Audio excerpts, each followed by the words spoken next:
Hello friends, this is SP Singh and crack college exams में आपका स्वागत है।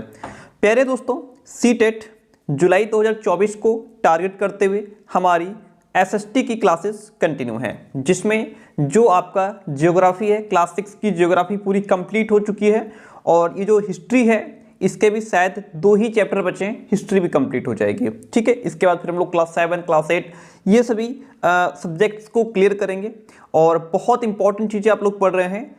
ऐसे सीटेट को क्रैक करने का यही मात्र एक रास्ता है। यदि आप एनसीईआरटी को समझ लेते हैं, एनसीईआरटी को ही अपना आधार बना लेते हैं, डेफिनेटली आप सीटेट को क्रैक कर पाएंगे एसएसटी के मामले में। ठीक है, 40 नंबर की एसएसटी आती है, 40 नंबर का कंटेंट आता है, तो जो कंटेंट रहता है वहाँ से जो क्वेश्चंस वहाँ जो पुटअप किए जाते हैं वो सारा एनसीईआरटी से ही पूछे जाते हैं। बाकी रही बात आपकी पेडागोजी की, तो वो भी अगर आप पॉलिटी ठीक से पढ़ लेते हैं तो वहाँ से कवर हो जाता है। ठीक है, तो आइए इस क्लास को शुरू करते हैं। और यदि आप चैनल पर नए हो तो सब्सक्राइब जरूर कीजिएगा। जो इंपॉर्टेंट चीज़ें हैं जहां से आपको लिखना है वो सारा हाईलाइट है, जो चीज़ें नहीं पढ़नी है उसको क्रॉस कर दिया है। और कॉपी पेन अपने साथ में रखिए, इन सब चीज़ों को आप साथ में नोट करते चलेंगे। ठीक है, आइए शुरू करते हैं। देखिए, लोहे यहाँ पे हमारा आज का टॉपिक है गांव, शहर और व्यापार की यहाँ पे बात की जाएगी। जहाँ से जिस तरीके से क्वेश्चंस पूछता है सिर्फ उन्हीं पॉइंट्स को हम लोग डिस्कस करेंगे, जानेंगे, पढ़ेंगे, समझेंगे। लोहे का प्रयोग आज एक आम बात है, बिल्कुल डेफिनेटली।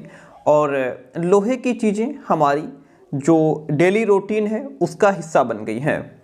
इस उपमहाद्वीप में, उपमहाद्वीप क्या होता है? जो देखिए, एक होता है द्वीप, एक होता है द्वीप, एक होता है महाद्वीप। ठीक है, ये जो उपमहाद्वीप है ये इन दोनों के बीच की कड़ी होता है। महाद्वीप बड़ा होता है, द्वीप छोटा होता है। उपमहाद्वीप जो है ये द्वीप से बड़ा और महाद्वीप से छोटा होता है। जब भी जहां भी उपमहाद्वीप शब्द लिखा होता है ये भारतीय उपमहाद्वीप को ही संदर्भित करता है, ये भारतीय उपमहाद्वीप की तरफ ही इशारा करता है। तो इस चैप्टर में जहां भी उपमहाद्वीप लिखा हो समझ लेना ये भारतीय उपमहाद्वीप की बात कर रहा है। वैसे तो उपमहाद्वीप में आपके जैसे भारत, पाकिस्तान, बांग्लादेश, नेपाल, भूटान, मालदीव और श्रीलंका ये सभी इसमें शामिल हो जाते हैं। यहाँ पे उपमहाद्वीप का मतलब भारतीय उपमहाद्वीप से है। इस उपमहाद्वीप में लोहे का प्रयोग लगभग 3000 साल पहले शुरू हुआ। कब शुरू हुआ? Point to be noted. इस उपमहाद्वीप में लोहे का प्रयोग कब शुरू हुआ? लगभग 3000 साल पहले लोहे का प्रयोग शुरू किया गया था। महापाषाण कब्रों में, महापाषाण क्या होता है? महा का मतलब होता है बहुत बड़ा, पाषाण का मतलब पत्थर। जो बड़े बड़े पत्थरों की जो कब्रें होती थी उनमें लोहे के औजार और हथियार बड़ी संख्या में मिले हैं, ऐसा हम लोग पीछे पढ़ भी चुके हैं। ठीक है, करीब 2500 साल पहले लोहे के औजारों के बढ़ते उपयोग का प्रमाण मिलता है। लोहे के औजारों के बढ़ते उपयोग का प्रमाण कितने वर्ष पहले मिलता है? तो यह करीब 2500 साल पहले जो लोहे के औजार थे उनका उपयोग बढ़ा, ऐसा प्रमाण हमको मिलता है 2500 साल पहले। और लोहे का प्रयोग कब शुरू हुआ? लगभग 3000 साल पहले। ओके, आई बात समझ में? पॉइंट को नोट कीजिए, जो हाईलाइट है उसको आप नोट करेंगे। आगे बढ़ते हैं। इनमें जंगलों को साफ करने के लिए कुल्हाड़ियाँ और जुताई के लिए हलों के फाल भी शामिल हैं। और ऐसा भी हमने पीछे पढ़ा था कि जब से लोहे के फाल, जब से हलों के जो फाल थे ये लोहे के बन गए, तब से कृषि में एकदम से क्रांति आ गई। क्योंकि खेतों की जुताई बढ़िया होने लगी, और जब खेतों की जुताई बढ़िया होने लगी, जमीन उपजाऊ बन गई, तो फसल भी अच्छी होने लग गई। ठीक है, इसके बारे में पीछे हम पढ़ चुके हैं। लोहे के फाल के इस्तेमाल से कृषि का उत्पादन बढ़ गया था। ओके, ऐसा अगर आप लोग कंटिन्यू पढ़ रहे हैं तो आपको पता होगा। ये कुछ लोहे के औजार हैं। ठीक है, आप यहाँ पे सामने देख सकते हैं। चलिए आगे बात करते हैं, यहाँ से चीज़ों को समझते हैं। कृषि उत्पादन बढ़ाने के लिए उठाए गए अन्य कदम, जैसे कि सिंचाई, यानी कि कृषि का उत्पादन बढ़े इसके लिए सिंचाई की भी व्यवस्था की गई कि किस तरीके से हम लोग खेतों में अपनी फसलों में सिंचाई करेंगे। समृद्ध गांवों के बिना राजाओं और उनके राज्यों का बने रहना मुश्किल था। भाई, जब तक गांव समृद्ध नहीं होगा, जब तक गांव के लोग समृद्ध नहीं होंगे, तब तक राजा और उनके राज्य का बने रहना मुश्किल है। ठीक है, जिस तरह कृषि के विकास में नए औजार और रोपाई महत्वपूर्ण कदम थे। रोपाई आपने पिछले चैप्टर में पढ़ा है, क्या आपको याद है? पिछले चैप्टर में हमने जो रोपाई पढ़ा था उसका मतलब क्या होता है? अगर याद है कमेंट करके बताइएगा। रोपाई का मतलब होता है कि जो धान की फसल, जो पहले धान हम लोग छिड़क करके बोया करते थे, वो अब यहाँ पे रोप करके बोने लग गए, यानी कि अब यहाँ पे धान के पौधे लगने लगे, धान के पौधे लगने लगे जैसे कि आज लगते हैं। लेकिन पहले जब रोपाई के बारे में नहीं पता था लोगों को, तो धान छिड़क करके बो देते थे, उससे बहुत सारे पौधे नष्ट हो जाते थे, फसल अच्छी नहीं हो पाती थी। ओके, तो यहाँ पे रोपाई शुरू हो गई भी, और कृषि में जो है नए औजार आ गए, हल के जो फाल थे वो लोहे के हो गए। ओके, और इसी तरह से सिंचाई भी काफ़ी उपयोगी साबित हुई। इस समय सिंचाई के लिए नहरें, कुएं, तालाब और कृत्रिम जलाशय यानी कि मनुष्य ने तालाब बनाने भी शुरू कर दिए थे। यहाँ पे ये बात हो गई क्लियर। औजारों की यहाँ पे जो सूची आप देख पा रहे हैं, इसमें क्या है कि जैसे एक तो हंसिया है, कुल्हाड़ी है, सणासी है। ओके, चलिए इतना ही था, इसमें कुछ खास नहीं है। आगे बढ़ते हैं और चीज़ों को समझते हैं। बहुत इंपॉर्टेंट चीज़ है, गाँव में कौन रहते थे आपको यहाँ पे बताना है, और गाँव में उस समय कौन रहते थे देखिएगा। चलिए, इस उपमहाद्वीप के दक्षिणी और उत्तरी हिस्सों में, इस उपमहाद्वीप के दक्षिणी और उत्तरी हिस्सों में क्या था, हिस्सों के अधिकांश गांवों में कम से कम 3 तरह के लोग रहते थे। Point to be noted, note कीजिए पॉइंट को। इस उपमहाद्वीप के दक्षिणी और उत्तरी हिस्सों के अधिकांश गांवों में कितनी तरह के लोग रहते थे? कम से कम 3 तरह के लोग रहते थे। ठीक है, अब ये जो लाइनें हैं यहाँ तक, ये रामबाण है, बहुत इंपॉर्टेंट है, नोट कीजिए। क्वेश्चन एज इट इज यहाँ से पूछा था, वेल्लार वाला। ठीक है, तमिल क्षेत्र में बड़े भूस्वामियों को वेल्ला कहा जाता है। नोट कीजिए तुरंत, तमिल क्षेत्र में बड़े भूस्वामियों को क्या कहा जाता है? तमिल क्षेत्र में बड़े भूस्वामियों को वेल्ला कहा जाता है। साधारण हलवाहों को क्या कहते हैं? उणवार कहा जाता है। भूमिहीन मजदूर और दास, भूमिहीन मजदूर को कड़ैसियार कहा जाता है और दास को अधिमई कहा जाता है। तमिल क्षेत्र में, ये सब तमिल क्षेत्र की बात हो रही है। जो तमिल क्षेत्र था उसमें जो बड़े भूस्वामी लोग होते थे उनको वेल्ला कहा जाता था। भाई इनके पास बहुत सारी जमीन है, वेल्ला कहा गया। जो साधारण हलवाहा थे, ठीक है, खेत जोतने का काम करते थे, उनको उणवार कहा गया। तमिल क्षेत्र में ऐसे लोग, ऐसे मजदूर जिनके पास जमीन नहीं थी, उनको कड़ैसियार कहा गया, और जो दास लोग थे उनको अधिमई कहा गया। नोट किया आपने, वेरी गुड। आगे बढ़ते हैं। देश के उत्तरी हिस्से में गांव का प्रधान व्यक्ति ग्राम भोजक कहलाता था। जो गांव का मुखिया होता था, जो ग्राम का मुख्य व्यक्ति होता था, उसको ग्राम भोजक कहते थे। Point to be noted. अक्सर एक ही परिवार के लोग इस पद पर कई पीढ़ियों तक बने रहते थे, यानी कि यह पद आनुवंशिक था। पहले दादाजी प्रधान थे, अब उनका पहले दादाजी, अब जो है कि पिताजी प्रधान हैं, फिर उसके बाद बेटा प्रधान हो गया, फिर बेटे का बेटा प्रधान हो गया। ये आनुवंशिक हो गया। ठीक है, एक ही परिवार के लोग पीढ़ी दर पीढ़ी चेंज होते रहे, लेकिन वो जो पद था घर में वो नहीं गया। ग्राम भोजक के पद पर आमतौर पर गांव का सबसे बड़ा भूस्वामी होता था। गांव का जो सबसे बड़ा भूस्वामी, जिसके पास सबसे ज़्यादा ज़मीन है, उसको जो है प्रधान चुन लिया जाता था, ग्राम भोजक जिसको कहा गया। आज हम उसको ग्राम प्रधान कहते हैं, पहले ग्राम भोजक कहा जाता था। साधारणतः इनकी ज़मीन पर इनके दास और मजदूर काम किया करते थे। इसके जो ग्राम भोजक होते थे, इनकी ज़मीन पर कौन काम करते थे? दास और मजदूर। इसके अतिरिक्त प्रभावशाली होने के कारण क्या हुआ? प्रभावशाली होने के कारण प्रायः राजा भी कर वसूलने का काम इन्हें ही सौंप देते थे, कि ग्राम भोजक को ही काम सौंप देते थे कि गांव का जो कर है, जो टैक्स है, वो भी आप ही वसूल लीजिए। ये न्यायाधीश का और कभी कभी पुलिस का भी काम करते थे। कौन? ग्राम भोजक।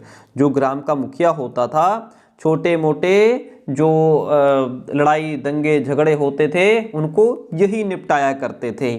पुलिस का मतलब है जिसने अपराध किया है उसको पकड़ कर ला करके उसको दंड देने का भी काम यही करते थे। ग्राम भोजक का ही काम था ये। ग्राम भोजकों के अलावा अन्य स्वतंत्र कृषक भी होते थे, ठीक है, जिन्हें गृहपति कहते थे। ग्राम भोजकों के अलावा जो अन्य स्वतंत्र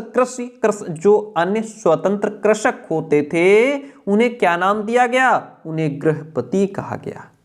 इनमें ज्यादातर छोटे किसान ही होते थे। इसके अतिरिक्त कुछ ऐसे स्त्री पुरुष थे जिनके पास अपनी जमीन नहीं होती थी। इनमें दास कर्मकार आते थे। ठीक है, जिनके पास अपनी जमीन नहीं होती थी उनमें कौन आते थे? दास कर्मकार। दास कर्मकार किस श्रेणी में आते थे? भूस्वामियों की श्रेणी में, स्वतंत्र कृषक की श्रेणी में, या और भी ऑप्शन दे देगा तो आप क्या लगाएंगे?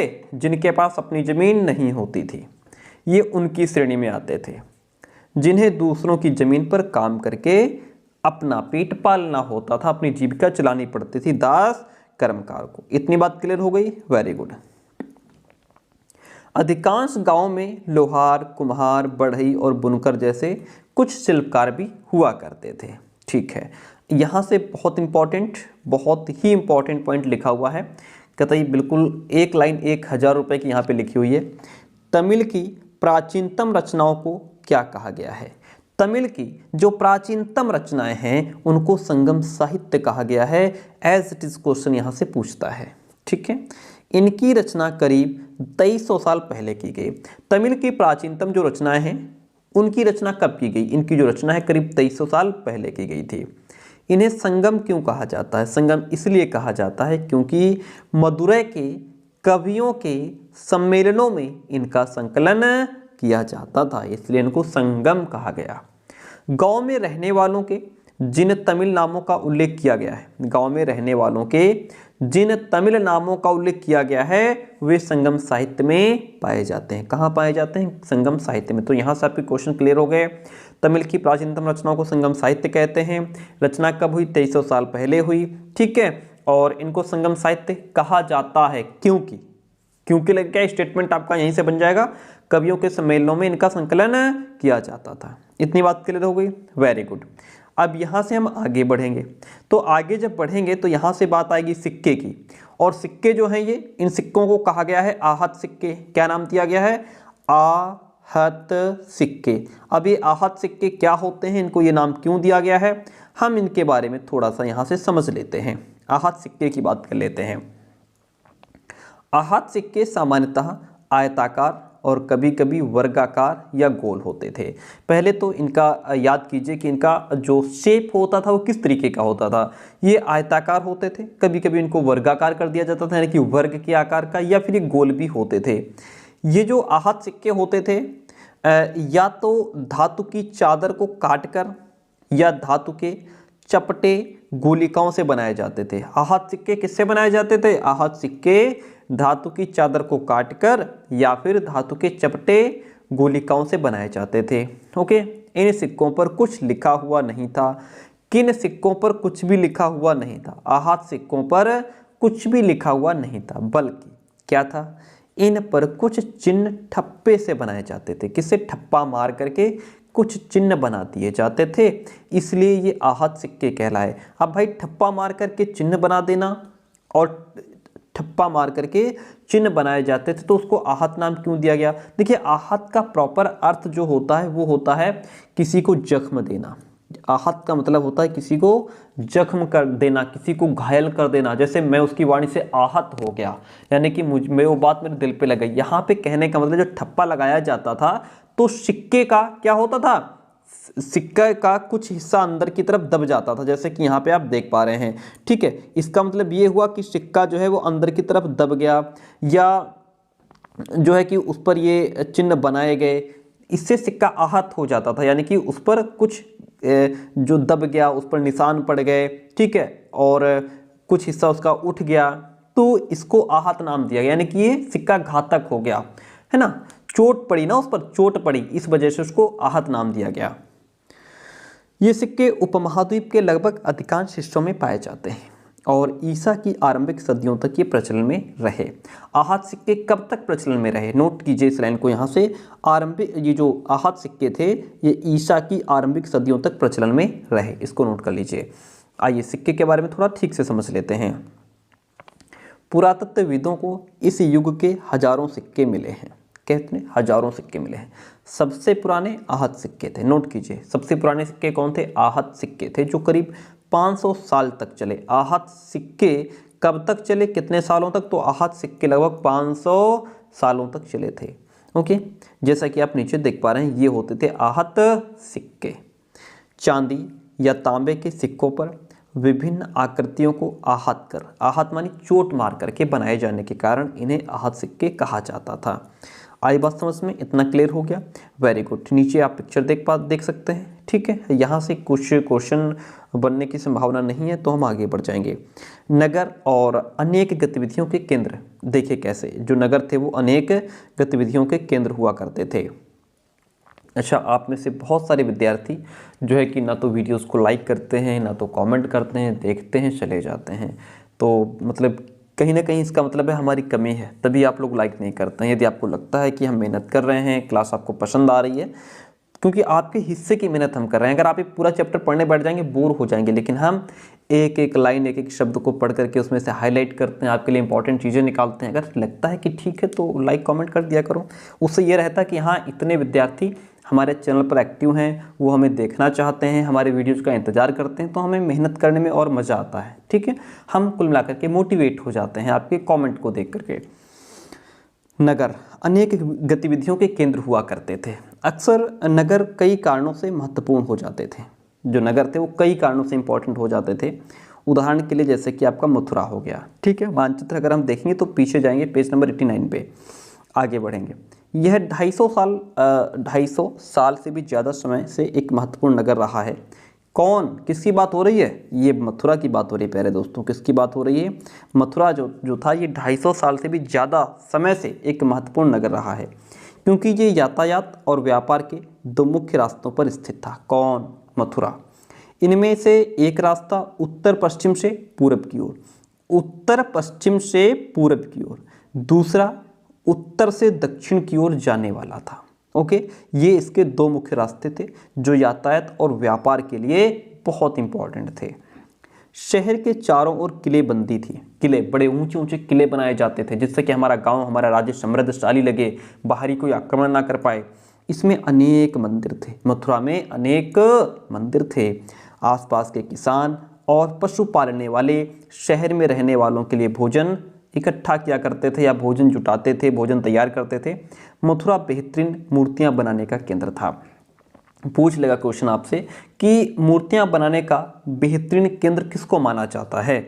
मथुरा, अयोध्या, काशी या और भी नाम दे देगा तो वो हो जाएगा मथुरा।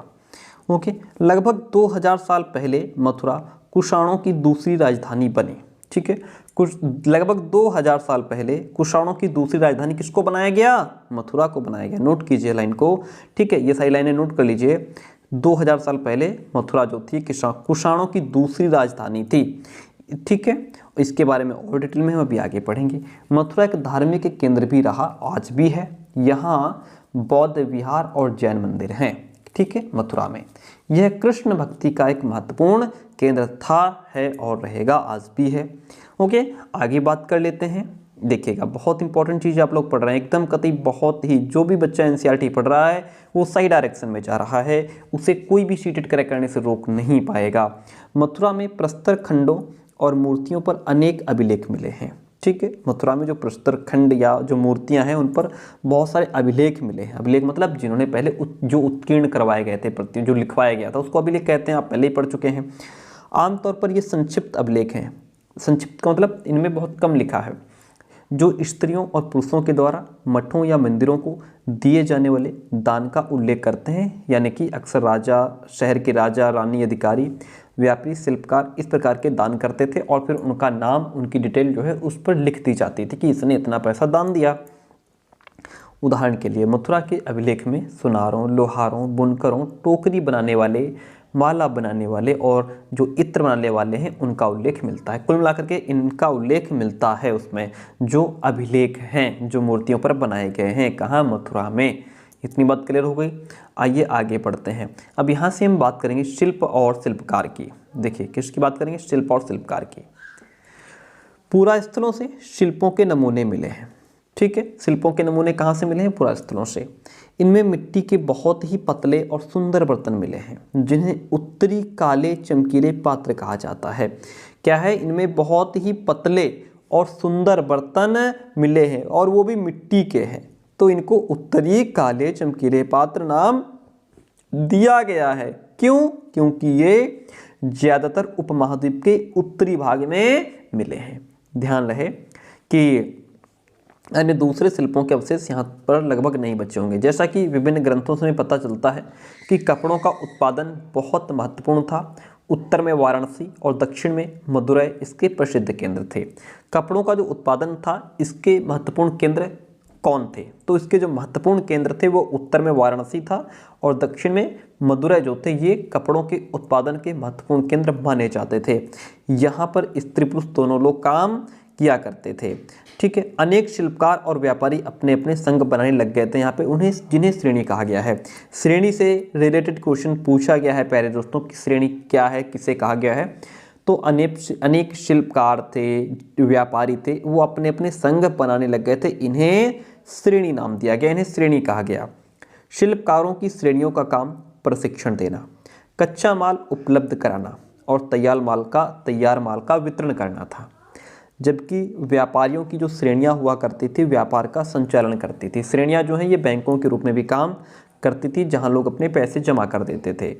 इस धन का निवेश लाभ के लिए किया जाता था, उससे मिले लाभ का कुछ हिस्सा जमा करने वाले को लौटा दिया जाता था। यानी कि जिसने अपना पैसा जो है जमा किया इन लोगों के पास, यदि उससे कुछ बेनिफिट हुआ है तो वो जो लाभ था उसमें से कुछ हिस्सा जिसका पैसा है उसको वापस दे दिया जाता था, या फिर मठ आदि जो धार्मिक संस्थान हुआ करते थे उनको दान में दे दिया जाता था।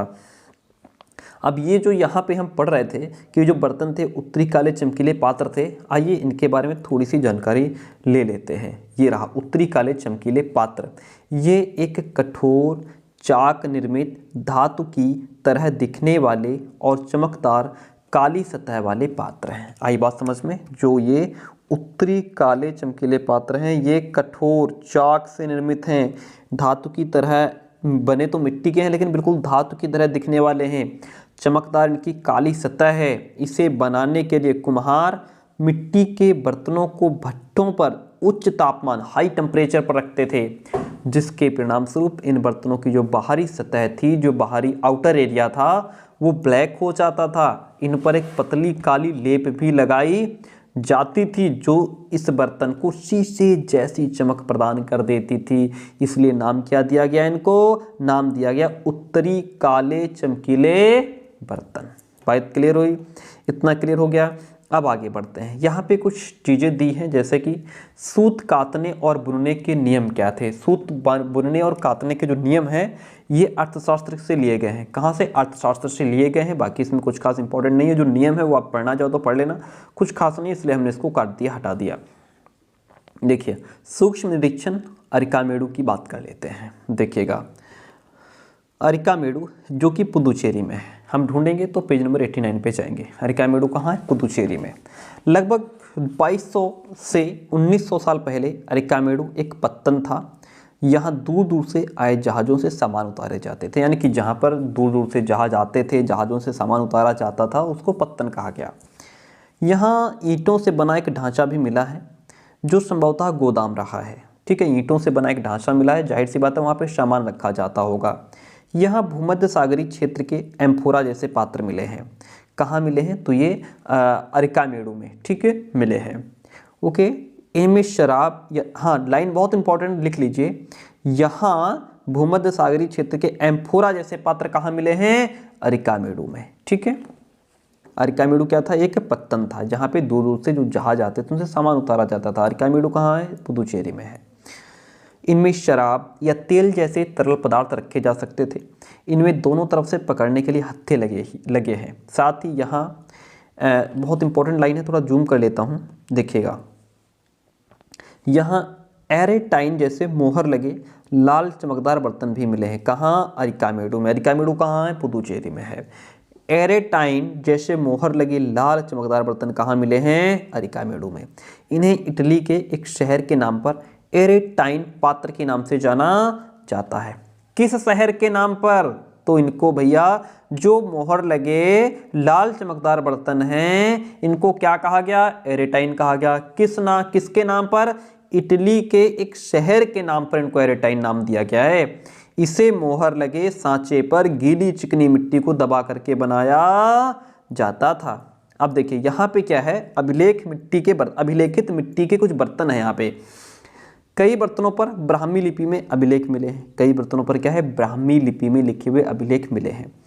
प्रारंभ में तमिल भाषा के लिए इसी लिपि का प्रयोग किया जाता था। क्वेश्चन आपसे पूछेगा, प्रारंभ में तमिल भाषा के लिए किस लिपि का प्रयोग किया जाता था? ब्राह्मी लिपि का प्रयोग किया जाता था, इसलिए इन्हें तमिल ब्राह्मी अभिलेख भी कहा जाता है। इतनी बात क्लियर हो गई, वेरी गुड।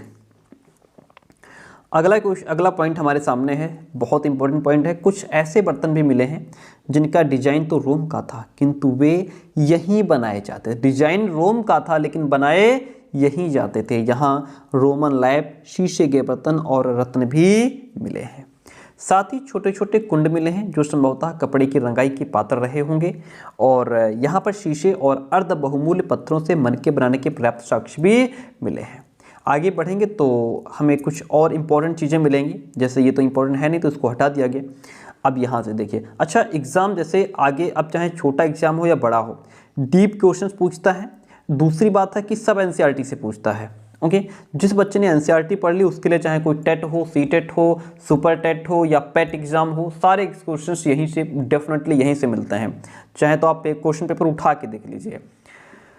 दक्षिण भारत सोना, मसाले, खास तौर पर काली मिर्च और कीमती पत्थरों के लिए प्रसिद्ध था। ठीक है, सोना, मसाले और काली मिर्च के लिए कौन प्रसिद्ध था? दक्षिण भारत। काली मिर्च की रोमन साम्राज्य में इतनी मांग थी कि इसे काले सोने के नाम से बुलाते थे। ये इंपॉर्टेंट, ये लाइन टेट में भी पूछा गया क्वेश्चन, सीटेट में भी रिपीटेड क्वेश्चन है, चाहे तो पीवाईक्यू उठा के देख लीजिए। ठीक है, क्वेश्चन कैसे पूछा था इसका, जो है कि काली मिर्च का दूसरा नाम क्या था? तो काली मिर्च का दूसरा नाम काला सोना था। ठीक है, बात क्लियर हुई। व्यापारी इन सामानों को समुद्री जहाजों और सड़कों के रास्ते रोम पहुंचाया करते थे। इसको एक बार नोट कर लीजिए लाइन को। दक्षिण भारत जो था ये सोना, मसाले, काली मिर्च और जो कीमती पत्थर हुआ करते थे उनके लिए बहुत फेमस था। काली मिर्च की रोमन साम्राज्य में इतनी ज़्यादा डिमांड थी, इतनी ज़्यादा इसकी वैल्यू थी वहाँ कि इसको काला ब्लैक गोल्ड कहा गया। क्या नाम दिया गया? Black gold. किसे कहा गया? काली मिर्च को कहा गया। आई बात समझ में? कहाँ कहा गया इसको नाम? ये कहाँ दिया गया? रोमन साम्राज्य में। व्यापारी इन सामानों को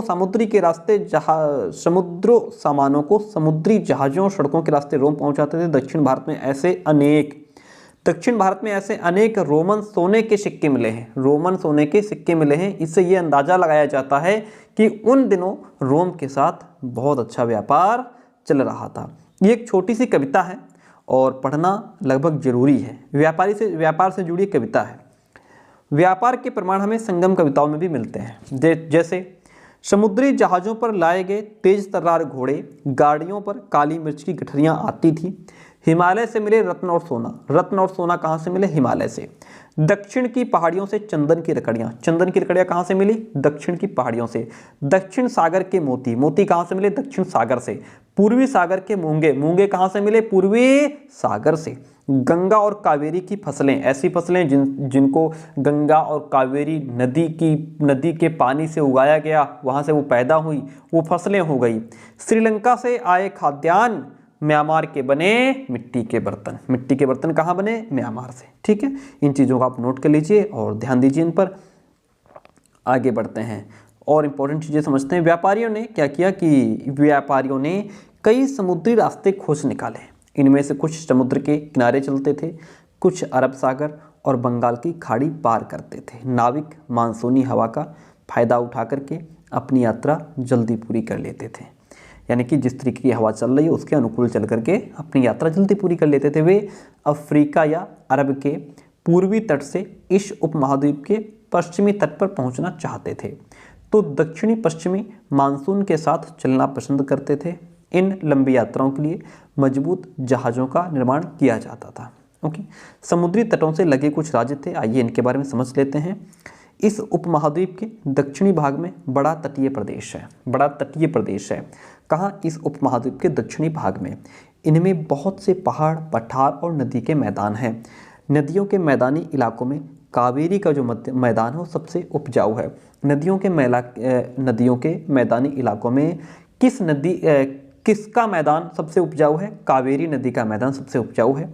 मैदानी इलाकों और तटीय इलाकों के सरदारों और राजाओं के पास धीरे धीरे काफ़ी संपत्ति और शक्ति हो गई। क्या हो गया? काफ़ी संपत्ति और शक्ति हो गई। संगम कविताओं में मुवेनदार की चर्चा मिलती है। मुवेनदार की चर्चा, ये नोट कर लीजिए, तुरंत इस लाइन को नोट कीजिए। मुवेनदार की चर्चा कहाँ मिलती है? संगम कविताओं में। मुवेनदार यह एक तमिल शब्द है जिसका अर्थ 3 मुखिया है। प्यारे दोस्तों ये नोट कर लीजिए, यहाँ से लेकर यहाँ तक जल्दी नोट कीजिए, ठीक है, चाहे तो स्क्रीनशॉट ले लीजिए। संगम कविताओं में मुवेनदार की चर्चा मिलती है। यह एक तमिल शब्द है जिसका अर्थ 3 मुखिया है। 3 मुखिया, मुवेनदार का मतलब 3 मुखिया। इसका प्रयोग 3 शासक परिवारों के मुखियाओं के लिए किया गया है। ये थे चोल, चेर, पांड्य। यहाँ से कितनी बार रिपीटेड क्वेश्चन है, हमने भी कराए हैं, और चाहे वो टेट हो, सीटेट हो, सब में पूछा जाने वाला क्वेश्चन है ये, ठीक है। ये जो मुवेनदार शब्द है, इसका ये तमिल शब्द है जिसका अर्थ 3 मुखिया होता है। और 3 मुखिया में कौन कौन? चोल, चेर, पांड्य हो गए, जो करीब 2300 साल पहले दक्षिण भारत में काफ़ी शक्तिशाली माने जाते थे, ठीक है। तो करीब 2300 साल पहले दक्षिण भारत में काफ़ी शक्तिशाली माने जाते थे। कौन? चोल, चेर, पांड्य। ये 3 शासक परिवार थे, परिवारों के मुखिया थे, ठीक है, जिनके लिए शब्द आया मुवेनदार। इन तीनों मुखियाओं के अपने 2-2 सत्ता केंद्र थे। 3 मुखिया थे और तीनों के 2-2 सत्ता केंद्र थे। कितने हो गए? 6। इनमें से एक तटीय हिस्से में, दूसरा अंदरूनी हिस्से में था। इस तरह 6 केंद्रों में से 2 महत्वपूर्ण थे। 6 में से 2 महत्वपूर्ण थे। एक चोलों का पत्तनपुहार, या हम उसको कावेरी पट्टिनम भी कहते हैं। दूसरा पांड्यों की राजधानी मदुरै हो गया। नोट कीजिए इसको। ये मुखिया लोगों से नियमित कर के बजाय उपहारों की मांग करते थे, यानी कि नियमित कर की बजाय, टैक्स की बजाय उपहारों की मांग करते थे। कभी कभी ये सैनिक अभियानों पर भी निकल पड़ते थे और आसपास के इलाकों से शुल्क वसूल कर लाते थे। इनमें से कुछ धन वे अपने पास रख लेते थे, बाकी अपने समर्थकों, नाते रिश्तेदारों, सिपाहियों और कवियों के बीच बांट देते थे। अनेक संगम कवियों ने उन मुखियाओं की प्रशंसा में कविताएं लिखी हैं जो उन्हें कीमती जवाहरात, सोने, घोड़े, हाथी, रथ या सुंदर कपड़े दिया करते थे। इन्हें लगभग 200 वर्षों के बाद पश्चिम भारत में सातवाहन नामक राजवंश का प्रभाव बढ़ गया, ठीक है। इसके क्या हुआ? 200 साल के बाद जो है पश्चिम भारत में सातवाहन नामक जो राजवंश थे उनका प्रभाव बढ़ गया। यहाँ से नोट कीजिए लाइन है। सातवाहनों का सबसे प्रमुख राजा गौतमी पुत्र श्री सातकर्णी था। सातवाहनों का सबसे प्रमुख राजा कौन था? सातवाहनों का सबसे प्रमुख राजा गौतमी पुत्र श्री सातकर्णी था। उसके बारे में हमें उसकी माँ गौतमी बलश्री द्वारा दान किए गए एक अभिलेख से पता चलता है। पूछ लेगा आपसे कि जो सातवाहनों का सबसे प्रमुख राजा गौतमी पुत्र श्री सातकर्णी था, उसका उल्लेख कहाँ मिलता है या उसके बारे में जानकारी कहाँ से मिलती है। तो उसके बारे में जो जानकारी है उसकी माँ गौतमी बलश्री द्वारा जो दान किया गया एक अभिलेख सा वहाँ से मिलती है। वह और अन्य सभी सातवाहन शासक दक्षिणापथ के स्वामी कहे जाते थे। किसके स्वामी? दक्षिणापथ के। दक्षिणापथ का शाब्दिक अर्थ दक्षिण की ओर जाने वाला रास्ता होता है। दक्षिणापथ का शाब्दिक अर्थ क्या होता है? दक्षिण की ओर जाने वाला रास्ता। आगे बढ़ते हैं। पूरे दक्षिणी क्षेत्र के लिए भी यही नाम प्रचलित था। श्री सातकर्णी ने पूर्वी, पश्चिमी और दक्षिणी तटों पर अपनी सेनाएं भेजी। ओके, इतनी बात क्लियर हो गई। आगे बढ़ते हैं। रेशम मार्ग और कुषाण की बात कर लेते हैं यहाँ से। अच्छा मतलब बढ़िया है, ये पैराग्राफ अच्छा लिखा हुआ है, इसलिए इसको हम पढ़ेंगे जरूर, छोड़ेंगे नहीं। देखिए, रेशम मार्ग और कुषाण। कुछ शासक इसके बड़े बड़े हिस्सों पर अपना नियंत्रण करना चाहते थे। रेशम मार्ग पर बात किसकी हो रही है? रेशम मार्ग पर, ठीक है, रास्ता है जो।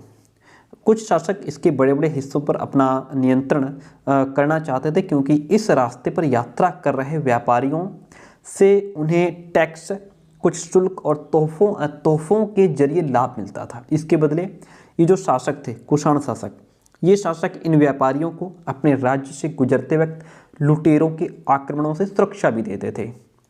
सिल्क रूट पर सिल्क रूट कहिए या रेशम मार्ग कहिए, एक ही बात है। सिल्क का मतलब ही रेशम होता है। सिल्क रूट पर नियंत्रण रखने वाले शासकों में सबसे प्रसिद्ध कुषाण शासक थे। कौन? कुषाण शासक थे।